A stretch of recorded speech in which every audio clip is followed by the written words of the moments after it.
चलिए तो आज के अवार्ड फंक्शन की शुरुआत करते हैं। हम आपको बताना चाहेंगे कि आज के हर अवार्डी को एक ट्रॉफी के साथ साथ 1 लाख रुपए का चेक भी भेंट किया जाएगा। और हमारे आज की शाम के पहले अवार्डी हैं एक दंपति। भगवान दास जी और सेलिना जी ने 2005 में सरोजनी नगर में हुए बम धमाके में अपने इकलौते बेटे, बहू और पोते को खो दिया था और उनके उम्र दराज कंधों को मिली थी उनकी 7 साल की पोती की जिम्मेदारी। आम्रपाली ग्रुप पेश करता है IBM 7 जिंदगी लाइव अवार्ड्स। जिंदगी के जज्बे को एक सलाम।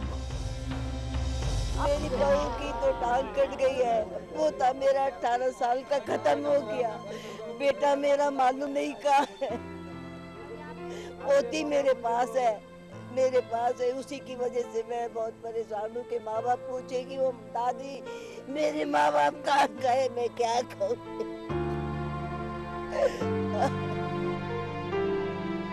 क्या जवाब दिया था उसने? क्या बताया था मनीषा? बोल दिया था तेरे माँ बाप चले गए, मैं क्या करूँ।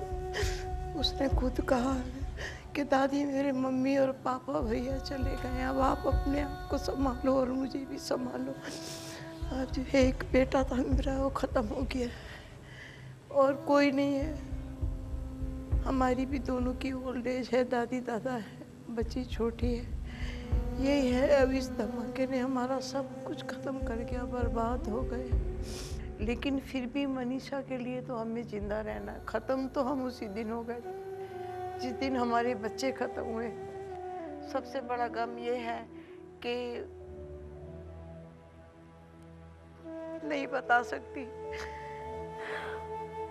लेकिन अभी ऐसा लगता कि हमारे बाद इसको कौन देखे, कितने दिन जिएंगे हम। कभी कभी ऐसा होता है कि रोने का मन करता है लेकिन नहीं रोते, ये सोच के कि दादी को बुरा लगेगा। ऐसा मुझे कभी कभी लगता है कि तुम मत रो के दादी दादा को तेरे अलावा कौन संभालेगा।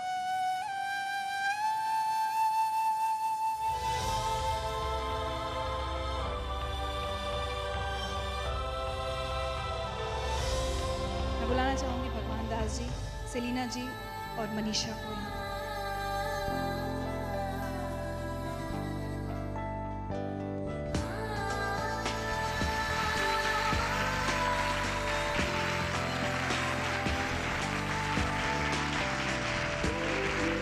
मनीषा 4 साल पहले जिंदगी लाइव में आई थी, तब से अब तक क्या हुआ? जब फर्स्ट टाइम मैं ज़िंदगी लाइव में आई थी तो मुझे बहुत अच्छा लगा, क्योंकि मैं पंडित बिरजू महाराज जी से मिली थी और उसी दिन से मैं उन्हीं के पास हूँ और मुझे डांस सीखते हुए 5 साल हो गए हैं और मैं सीनियर्स में आ गई हूँ। और उस दिन के बाद से मेरी पूरी लाइफ चेंज हो गई, क्योंकि मुझे ऋचा दी जैसी मतलब एक मदद मिल गई।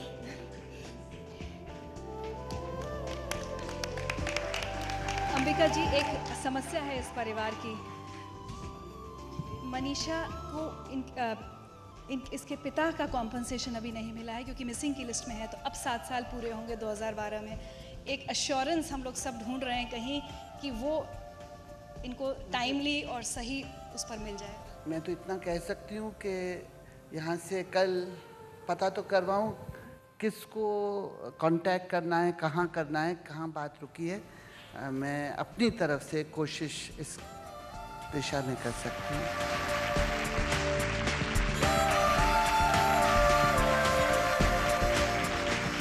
आपने देखा किस तरह भगवान दास जी और सेलिना जी इस उम्र में तमाम मुश्किलों से जूझ रहे हैं, लेकिन हमारे जो अगले अवॉर्डी हैं उनकी ज़िंदगी में उस वक्त मुश्किलें आई जब उनके हंसने, खेलने और सपने देखने की उम्र थी। सिर्फ 22 साल की उम्र में सैयद इमरान पर मक्का मस्जिद बम धमाके का आरोपी होने का उन पर आरोप लगा और उसके बाद 1.5 साल बाद जब वो बाइज्जत बरी हुए तब तक उनकी ज़िंदगी तबाह हो चुकी थी। आम्रपाली ग्रुप पेश करता है IBM 7 जिंदगी लाइव अवार्ड्स। जिंदगी के जज्बे को एक सलाम। समझ सकते हैं तुम्हारे साथ क्या हुआ। मतलब 22 साल की उम्र में जिस लड़के ने इतना सब कुछ सहा, उसी वजह से तुम्हारे अंदर आज इतनी नफरत भर गई है, इतना गुस्सा दिख रहा है मुझे। बेशक देखिए, आप अगर आप किसी को भी इनोसेंट को उठा के अगर आप टेररिस्ट बोल देंगे तो गुस्सा तो आएगा ही, बट मैं चाहता हूँ ये सब छोड़ दूँ, मैं आगे बढ़ूँ, कुछ ऐसा करूँ, कुछ लाइफ में ये सब भूल जाऊँ। मैं पहले मैं मेरे गली का जो है, मेरे एरिया का मैं हीरो था क्योंकि मैं उन्हें मैचेस जिताता था। आज मुझे कोई मैच में लेता भी नहीं। हम अगर आगे पढ़ना चाह रहे हैं तो हमें पढ़ने नहीं दिया जा रहा है। एक अच्छी मल्टीनेशनल कंपनी है, वहाँ पे ट्राई किया मैंने, तो they have asked me, so what about your past 2 years? अब वहाँ पे एक्सपीरियंस सर्टिफिकेट कहाँ से लाऊँ मैं? जेल का सर्टिफिकेट है मेरे पास 2 साल का, वो दूँ? कोई देगा मुझे नौकरी?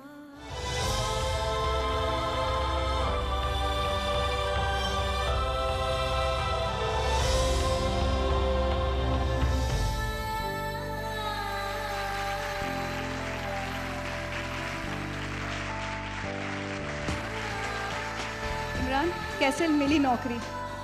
नौकरी मेरे जो बॉस थे उन्होंने ज़िंदगी लाइफ का शो देखा था और उन्होंने मुझे वहाँ से ऑफ़र किया, मुझे फेसबुक पर टैग किया उन्होंने, फिर वहाँ से मुझे बुलाया था। फेसबुक और ये ज़िंदगी लाइव दोनों की वजह से, ये एक मीडिया ही थी जिसने मेरी ज़िंदगी ख़राब की थी और ये मीडिया ही है जिसने फिर मेरी ज़िंदगी संवार दी।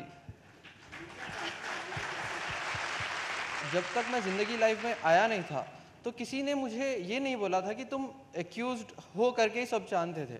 जैसे ही मैं ज़िंदगी लाइफ से वापस गया, हर एक बंदे ने मुझे बोला कि नहीं, आप अब बेगुनाह हो। तो मैं जो है बहुत शुक्रगुजार हूँ IBN 7 का, ज़िंदगी लाइफ टीम का, जिन्होंने मुझे एक प्लेटफॉर्म दिया है मैं अपने आप को प्रूव करूँ कि मैं इनोसेंट हूँ। और ये जो मेरी मैं जैसे माइनॉरिटी कम्युनिटी जो भी है, मैं चाहता हूँ कि ये सब चीज़ें, ये हर कोई मुस्लिम टेररिस्ट नहीं होता है, हर कोई मुस्लिम टेररिस्ट नहीं होता है। कभी भी मीडिया में कभी ऐसे ही आ जाता है, कहीं भी बम ब्लास्ट हुआ, सीधा मुस्लिम्स को उठाया जाता है और टेररिस्ट बताया जाता है। इमरान, बहुत बहुत शुक्रिया और बहुत बधाई आपको इस अवार्ड के लिए।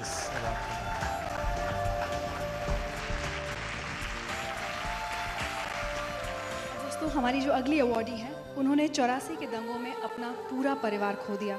उनकी आंखों के सामने मार डाले गए, लेकिन बलविंदर जी ने हार नहीं मानी और इतने साल अकेले अपने दम पर अपनी बेटियों को पाल पोस कर बड़ा किया। आम्रपाली ग्रुप पेश करता है IBN 7 जिंदगी लाइव अवार्ड्स, जिंदगी के जज्बे को एक सलाम। बलविंदर जी, क्या हुआ था उस दिन आपके साथ? 31 की शाम को ही मेरे पीछे एक फैमिली है, उनका लड़का आया और बोला कि अरे सब सरदारों ने इंदिरा गांधी को मार दिया है, अब सब सारे सरदारों को मार दो। तब तक एक मॉब चिल्लाने लगा कि ये भी सरदारों का घर मारो मारो। तो मेरे पीछे में मेरे एक टीचर रहते थे, मिश्रा जी, वो दौड़ के आए, बोले कि चलो मेरे यहाँ, मेरे निकनेम से मुझे बुलाया कि बिंदु चलो तुम्हारी बेटी को लेके मेरे घर पे चलो। 10-15 मिनट हुए होंगे कि हमारे घर पे अटैक हो गया। मैं सुन रही थी मेरी मम्मी की चीखें कि मेरे बेटे को मत मारो, प्लीज़ मेरे बेटे को मत मारो। तो मेरे छोटे भाई की मतलब चीखें मतलब हमको सुनाई दी। तो जैसे ही दरवाज़ा खोल के सोचे कि उसको लेके आते हैं अंदर, तो वहाँ से सुनाई दिया कि उनकी लड़कियाँ कहाँ हैं, सारे तो ख़त्म हो गए, लड़कियाँ कहाँ हैं। जैसे हमने ये बात सुनी, सब लोग पीछे हट के, फिर हम लोग एक अलमारी थी, एक बेड था, उसके पीछे छुप गए। इसी बीच मेरी बेटी जो छोटी वाली थी, जब वो ज़्यादा रोने लगी तो मैंने उसको गोदी में लिया, आंखें बंद की और सोचा कि अगर जब बहनों को खोज रहे हैं, इनकी लड़कियां कहाँ हैं, तो पता नहीं वो क्या करेंगे। तो मैंने आंखें बंद की और उसका गला दबा दिया। फिर मैं हॉस्पिटल ले गए मुझे। 4 तारीख को मुझे मेरी बेटी को दूध पिलाने के लिए जब उन्होंने दिया, तो मुझे ये विश्वास नहीं हुआ कि वो जिंदा है।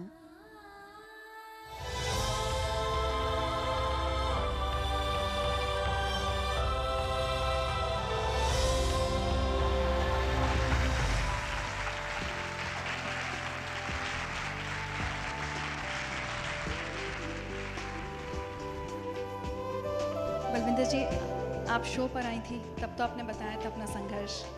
27 साल बीत गए हैं।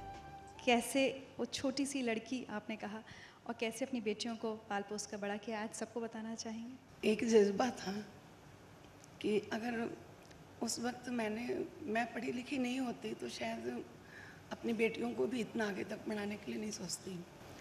वक्त तो गुजर गया, पर ये बात है कि अपनी ज़िंदगी आप खोकर ही किसी और की ज़िंदगी बना सकते हो।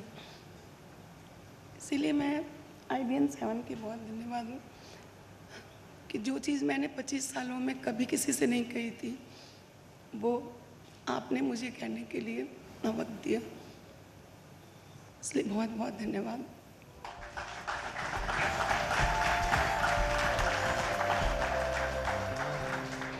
दोस्तों, हमारे अगले अवॉर्डी की कहानी बहुत दिलचस्प है क्योंकि ये कहानी सपनों में यकीन करना सिखाती है, बच्चों को आगे बढ़ाने का संदेश देती है। क्योंकि इस कहानी में एक छोटे से गांव में ठेला गाड़ी चलाने वाले का बेटा एक IAS ऑफिसर बनता है। आम्रपाली ग्रुप पेश करता है IBN 7 जिंदगी लाइव अवार्ड्स, जिंदगी के जज्बे को एक सलाम। आज बेटे पर गर्व होता है? एकदम बहुत गर्व होता है, बड़ी खुशी मिली है यहाँ पर हमको, कैसे भाग था यहाँ पहुँच गए। एक बात बताइए, कभी सोचा था कि बेटा हमारा सपना पूरा कर देगा? नहीं सोचे थे। ये पढ़ रहे थे तो हम कुछ 2-4 साल पहले कि का उतना बड़ा आदमी के लड़का नहीं तैयारी कर पाए तो रिक्शा ठेला चलाने वाले को लड़का कहाँ पढ़ पाएंगे। लेकिन इनका ख्वाब था बचपने से कि हम IAS करेंगे। लोग आसपास आपका मजाक भी उड़ाते थे गांव में, ये हाँ, कहते तो थे कि बावले हो, बेटे को भेज दिया पढ़ाने। मजाक तो सभी कोई छोटा आदमी, सभी कोई बड़ा आदमी हंसता है। ऐसे पिता का बेटा देश का सबसे मुश्किल इम्तिहान पास कर लेता है। हम तो यही कहते हैं इनको कि आप बढ़िया बढ़िया काम कीजिए और खुशी होगा, ईमानदारी से काम कीजिए, सबको भलाई कीजिए, घूस मत कमाइए।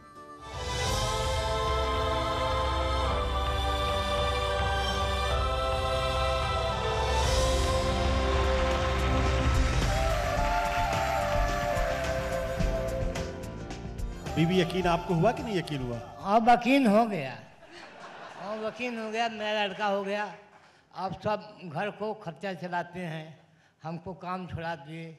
आपने कहा कि घूस मत लेना, लोग तो बड़े खुश होते हैं कि ऊपर की कमाई घर में आए, बरकत हो, तो आपने क्यों कहा ये बात? उससे बरकत नहीं होता है। जो मेहनत करके हम करते हैं, ठेला चला कर अपना मजदूरी से पढ़ाए हैं, मकान बनाए हैं, बच्चों को पढ़ा रहे हैं, उसमें ईमानदारी में सबसे बढ़िया फायदा है। संतोष, आज कुछ कहना चाहेंगे आप? पिताजी के संदर्भ में यही कहना चाहेंगे कि इनसे हमें काफ़ी प्रेरणा मिला और पिताजी को हम काफ़ी मेहनत करते हुए देखे। कई बार ऐसा हम देखे कि बस पे देखते थे, सामान आया, खाना खाते थे, खाना शोर करके पहले सामान धोना है, अपना धोए, फिर पता चला फिर अभी आधा खाना खाने के लिए आए, पुनः कोई सामान आ गया, फिर कोई चले जाते थे। तो ये चीज़ हमें हमारे तैयारी के दौरान ही प्रेरणा दिया। बहुत ज़्यादा हताश हो जाते थे, PT दिए नहीं हुआ, मेंस दिए नहीं हुआ, इंटरव्यू तक जा कर के वापस आ गए नहीं हुआ। तो आते वक्त साइकिल से आते जाते थे, साइकिल से आते वक्त हम देखते थे किसी रिक्शा चालक या ठेला चालक को, तो और हमें पढ़ने की ऊर्जा मिलती थी, और पढ़े। और कई बार होता था कि हमारी तबीयत 104 डिग्री बुखार रही है, उस दिन भी हमने पढ़ा है। और सबको हम यही कहना चाहेंगे, किसी भी लक्ष्य की प्राप्ति के लिए साधन से ज़्यादा संकल्प की आवश्यकता है, सिर्फ संकल्प।